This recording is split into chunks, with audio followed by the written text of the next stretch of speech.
Bonjour! Today, we're going to talk about something extremely vital to our daily task. It is one of the most essential communication tools that we use regularly. I'm talking about our corporate email. Sure, we have all been using our personal email accounts for a very long time, and you may already know how to work your way around it. It's a safe bet that in your previous jobs, you've used other email applications like Microsoft Outlook, and you have probably developed your own method of organizing your business email. But managing our corporate email at ANGSA requires subscribing to company standards because they are designed to make our communication in the office more efficient. The first thing we need to do before we start our day at work is to check your dashboard page on the ANGSA desktop upon logging in. This is going to give you a quick glance of the tasks you need to fulfill for the next 5 days. You should also check the recent activities of the different workspaces that you are a part of. This way, you're always in the loop by catching up on the latest news.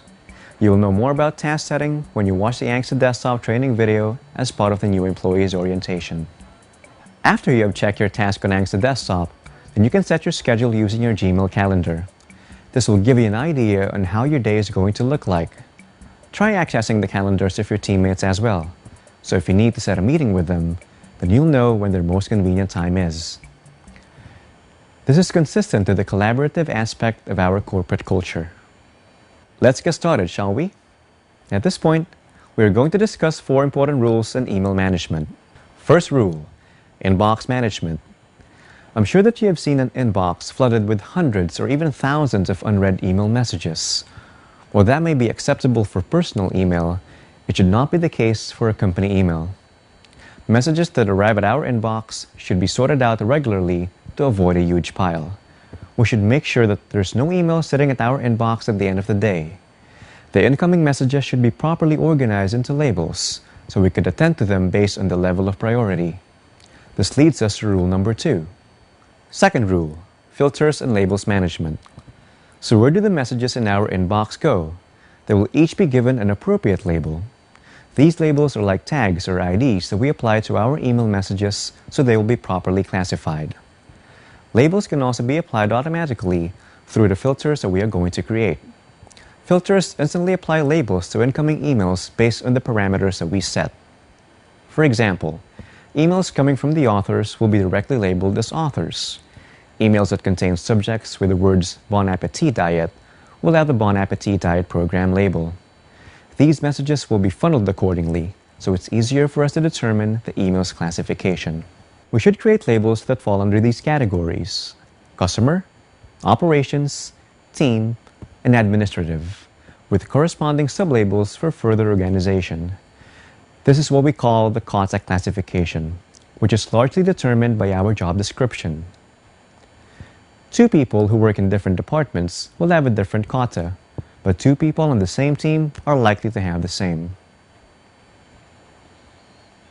For us to fully understand how COTA works, this will be discussed in detail shortly. Third rule, time, task, and agenda management. Email management precedes email answering. The good thing about email management is that we don't necessarily have to immediately reply to every single email that we read.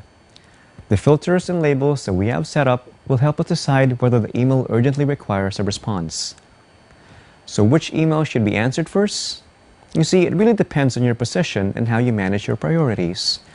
It is up to you to decide which emails are important and which ones can wait. To help you address this, we will talk about the Getting Things Done methodology later on. Rule number 4, email answering. The subject or title of an email is very important because it already shows if the email is worth reading or not. Email should be treated as discussions. If you're sending an email about a meeting this afternoon, would you simply write meeting for your title? It would be more engaging if you use meeting at 4 p.m. on ANGSA's new coaching programs. The reader can easily get the gist of your email, and the level of its importance will be judged accordingly. For internal communication, never send negative email. The tone of one's voice can't be heard if it's written communication, which might result in more misunderstanding. These sensitive topics are better resolved through face-to-face interaction, so it's recommended to have a meeting instead. For external communications, don't forget to loop in 2 to 3 key persons in the team to exhibit our core values. After discussing the 4 rules of email management, let me add a couple of other reminders for good measure. First, when you're sending an attachment to your email, the preferred size should not exceed 2 MB. Otherwise, it might clog up our email server if we make it a habit to send huge file attachments. If you really have to send a large file to a colleague, it is best to use other file sharing tools online, such as a shared folder on Angsa Desktop or Dropbox. One more important thing. For security purposes, never give out your passwords, and don't save your email passwords on your browser. Remember that there's a lot of security threats online that can pry into confidential email exchanges, so we can never be too careful. These are very simple ways to protect our business email. Let's check out our CEO's email management strategy. If Fabrice, the busiest man in the company, can manage 350 to 450 emails per day, then so can we. I doubt if we even get half of that number every day, so there's no excuse for us not to manage our inbox properly. This enormous number of emails comes from 2 major email categories: external and internal communication. Let's have a look at the screen capture of Fabrice's inbox for external communication from his email account, fabricebuta@usually.com.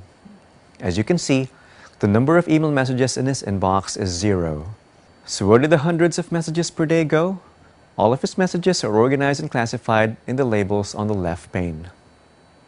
On the average, of the 300 external communication emails he receives every day, 200 are market newsletters, 50 are alerts from social media such as Facebook and LinkedIn, while 50 are from Angsa's business partners. He doesn't have to worry about spam or unsolicited emails that we hate receiving, because Google has a very powerful spam detector that automatically recognizes unwanted emails. How come that these newsletters and social media alerts never pass the inbox? It's because he created filters that would redirect them to the Angsa labels. He checks them once or twice a month. Imagine how much time will be wasted if Fabrice has to read all 300 emails every day. That's why he has set levels of priorities in his external communication to guide him on which email should be answered first. Highest level of priority goes to our authors, like emails from Cohen, Montignac, and Garay. Next would be the key partners for distribution, followed by the advisors and agencies. Other partners and opportunities would go next, and newsletters and alerts have the least level of priority. Remember, this is the CEO's levels of priority. Yours may not look like this because you set your own. Answering the emails will be based on the priorities that Fabrice set. Top priority emails from our community of authors should be replied to within 24 hours, which is consistent to the core value of spreading happiness throughout the communities. Priorities 2 and 3, which include our partners' ecosystem, agencies, and advisors, should be replied to within the week or month. On the other hand, priorities 4 and 5 will be answered within a month or a year. No email will be missed out as long as they are properly identified and labeled. Most emails would require an action or resolution, and Fabrice has further categorized these action items into 3. Action 1 should be acted upon this week, Action 2 this month, and Action 3 this year. Using these action lists is called the Getting Things Done methodology. There's no way to create a filter for prioritizing action until you've read the email itself. So segregating these emails should be done manually, of course. Another important label is a reference label. This is where Fabrice stores emails that contain important information that he needs to access every so often. No action is required for these emails. An example of an email that you'll find in the reference label would be an email that has account credentials or login details for a particular website. Thereafter, you need to be familiar with the kata labels, and at this juncture, as promised, we will have a thorough discussion about it so you'll be properly guided on how to apply this method. As you might still recall, kata is an acronym that stands for Customer, Operations, Team, and Administrative. It is an arbitrary classification of documents used by Angsa employees for all our communication, like workspaces on Angsa Desktop and our corporate email. You might ask yourself, can't I just use my own style of email organization? First of all, we need to have a standard way of categorizing our workplace communication exchanges. The kata framework provides a simple, easy, and effective way for us to sort discussions and identify their levels of importance. Let's start off with C, which stands for Customer. Email messages coming from the people whom we're providing service to should be labeled as customer. These people are your own clients. Let me cite a few examples. The accounting department provides payroll service to the ANGSA employee community. Then obviously, each employee is a customer of accounting. The design team provides banners and mailers to the marketing team, who is one of their customers. The customer service team deals with the end users of ANGSA's products, so they are their customers. It's as simple as that. Now let's move on to O, which stands for operations. Emails that revolve around our daily tasks should be labeled as operations. This involves all ongoing projects relevant to your job description or daily routine. In my case, as a corporate trainer, email messages concerning training sessions, training content development, and employee community management will all have labels under operations. So check your job description for the appropriate organization of your operations label based on your main goals and responsibilities. The third one is T, which stands for team. Well, you've guessed it right. Emails from our team members should be labeled as team. As part of the same team, you serve the same overall purpose. So closely monitor the incoming messages through this label to make sure that you are on the same page. Minutes of the team meeting should have this label, as well as discussions of the job descriptions of your teammates. Now we reach A, which stands for administrative. Emails related to administrative tasks, like reporting or office announcements, should be labeled administrative. Bear in mind that a single email may have multiple labels, depending on its nature. For instance, an email message may have the customer, operations, and action 1 labels all at the same time, since the email fits the description for all the labels mentioned. For a detailed discussion on the Kata system, don't hesitate to consult the training team, your managers, or watch our training video on workspace management. Now we'll have a walkthrough on how to create these labels and filters using Gmail. So this is the user interface of our Gmail account. And if you have used Gmail before, this is a familiar sight to you. And like what we have discussed in the training video, I have already set my action labels, my reference labels, and the Kata classification. Well, I'm just going to collapse this one so it's easier for you to see. Okay, the Kata classification. Okay, now how do we create a label? So on the upper right part of the screen, hit Options, go to Mail Settings, go to the second tab, which is Labels, and just hit Create New Label. So I'm just going to type in Test1, and then hit Create. Now you can see the newly created label named Test1, and across that label you'll find a small box here, and when you click that one you will see the different options. You can also put a color on that label if you want to. Now hit Sublabel and type in Test2. So that is used for further organization. In this case, Test2 is already nested underneath the main label Test1. Now can you create another sublabel? Of course you can. Add sublabel, type in Test3. So it's a label beneath a sublabel. So we have different sublabels here, but the main label is still Test1. Again, used for further organization. Look at what I've done. Under Operations, I have ANGSA University, further categorized into content or training. Consider Operations. Operations, I have ANGSA University, further categorized into content or training. Consider Operations, the coaching programs, and community management. So pretty useful when you want things to be more organized. Now let's move on to the creation of filters. Again, hit Mail Settings, go to Filters. There you will see all the filters that I've created already, and at the bottom you have the option to create a new filter. So for the walkthrough, let's create a new one. Now you'll see different options here. You can filter the sender of the email, the recipient, the subject, which contains these words or doesn't have these words. So it is your call, you set your parameters because you manage your own email. Now for the walkthrough, I'm just going to filter messages coming from Joy Soriano, who is part of the HR team. So I'm going to hit Create Filter with a search. Then you'll also find the advanced option whether it should skip the inbox or not. So it's your decision whether to enable this option. If it's very important, you don't want to automatically archive it, then don't check this box. Okay? Now, that's the purpose of the filter, for that message to have a label automatically. So choose that label. For Joyce, I'm going to select this label that I created, 3 Team, HR, and Admin. And then I'll just hit Create Filter. You also have the option to apply that particular filter to all the matching conversations. So again, it's your decision. Hit Create Filter, then it's done. From now on, whenever I receive an email from Joyce Soriano, that will be automatically labeled as Team, HR, and Admin. It's found right here. But that will still be seen in my inbox because I did not check skip the inbox. Okay, so that's clear for filters. So every time Fabrice receives an email, he will decide on the next action, whether it should be answered instantly or file it in the 3-action list or reference. At any rate, at the end of the day, Fabrice's inbox always stays empty, so you should do the same.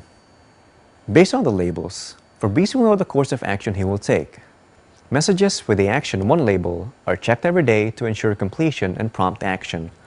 Messages with Action 2 label are also checked every day but managed at least once a week. Eventually, they will be relabeled with Action 1.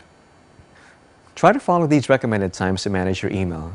You don't want to be stuck the whole day staring at your inbox and waiting for incoming emails, do you? The Email Management System by Google gives the user more flexibility. Even though Fabrice had already set the filters for our community of authors, where the messages from these senders are automatically filed in a particular label, you will still see the same message in his inbox for further follow-up. Like what we have mentioned earlier, one email message may have multiple labels depending on your judgment. However, there are cases that emails can already skip his inbox. Here's one example. One agency named Sevoa Prod sends Fabrice 5 to 10 emails a day. Since he already has a team that manages this agency, messages from Sevoa Prod no longer have to pass in his inbox by adjusting the filter settings to skip the inbox. He will not check this label every day because he can simply check updates with his team that monitors their messages on a daily basis. Here's a sample of an archive of the messages sent by one of our coaches, Jean-Michel Garay. All conversations that Fabrice has had with this author are archived in this folder. Let's take a look at where email management falls in an employee's daily routine. You will notice that it is done 3 times a day, once in the morning, at noon, and before the end of the day. Say goodbye to an inbox cluttered with unread messages where you don't even know where to begin. Remember that your inbox should always stay empty. It shows that you are in total control of your business communication. But your Action 1 label, which requires your action within the week, is always full. While it is very easy to use the basic functions of our corporate email, this should still be carefully managed. Its advanced features should be utilized properly to foster efficiency and communication. Not only will it save us a lot of time by attending to the most important emails first, but it will also maintain the happiness of our communities through our immediate action as a result of email management. Alright, I'm going to show you one more important thing when you're using Gmail. When you will be out of the office for a long time, let's say you will be on vacation for a week, make sure that you set your vacation responder, something which I did this past Christmas. Okay, so I'm just going to show you what I did. It lasted for a week, from December 23 to December 30, and then my subject was on vacation, and then I also wrote a message here. Simply put, the purpose of the vacation responder is to let the people know that you're on vacation, and then you will automatically send them a response telling them so they won't feel bad that you're not replying to them or something. Okay, make sure that you set this if you'll be away for a long time. If you'll be out for a day, then it doesn't matter. No need to set this, okay? It's best to use this if you'll be out for a long period of time. Okay, then when you're done, hit Save Changes. It's grayed out because I haven't made any changes yet, but when you do, this will be enabled, okay? Now I'm going to show you other cool features of Gmail. So let's go to the Labs tab of the Settings page. Now, when you go to labs, you will find experimental features of Gmail. So something that they're still experimenting on, but they're already functional. So you may want to try those that are pretty useful for us. In my case, I have enabled default text styling because I want to format my texts and use my favorite font. And I also enabled message translation. Could come in handy if you receive a lot of messages in French, then you can translate them in English using Google Translate. Okay. Also, I want you to enable this one. Well, it's a suggestion, but you may want to do it. Enable undo send. So when you enable undo send, you have the option to undo it if it has already been sent, and you only have 5 seconds to do it. So you gotta be very fast. This concludes our training on email management. Stand by for the debriefing session on this topic. Au revoir.